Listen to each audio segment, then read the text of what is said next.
ततला कड़े भाजी होछि संबलपुर जिला आकाशर सते जेमिति निया वर्षा होछि। गतकाली जिल्लार तापमात्रा 42 डिग्री अधिक थिला। गत किछि दिन हेबो जिल्लारे असह्य गुळुगुळी सह गरम अनुभूत होछि। असह्य खरा जोगु सकाळ 10टारू खाँ खाँ लागुछि रास्ताघाट। लोकमाने कला चश्मा और मुंडरे ओदा गामुछा घोड़ी होई जाउछंती। अति जरूरी काम नहेले घरु बाहरु नाहांती लोके। ठंडा पानीय सह दहीबरा आखुरस तरभुज परी खाद्य खाउछंती। गोटे पटे खरा अन्यपटे पानीय जल समस्या अवस्था को आहुरी द्विगुणित करिछि। विभिन्न गाँव में पानीय जल समस्या देखा देछि। नदी कूଅ पोखरी सबु सुखी गलानी।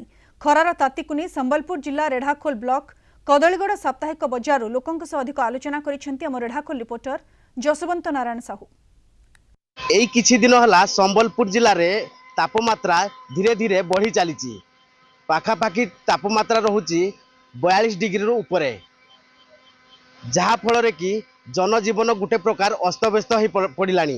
तो यह नहीं मु रेढ़ाखोल कदलीगढ़ साप्ताहिक बजार निकट में अच्छी वर्तमान। तो मो सहित किसी जनसाधारण अच्छा सहित आलोचना करवा जे यही जो ग्रामांचल रे को भली भाव में खरा होची, खरा को नहीं कौन कहते जनसाधारण खरार तापमात्रा को भली भाव में होची, को भली भाव में आपण माने सब रहउछंती केंदी।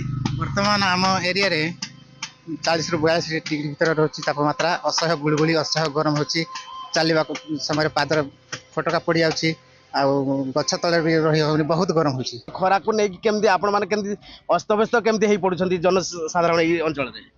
खरा तो अत्यंत बढ़ी जाइए।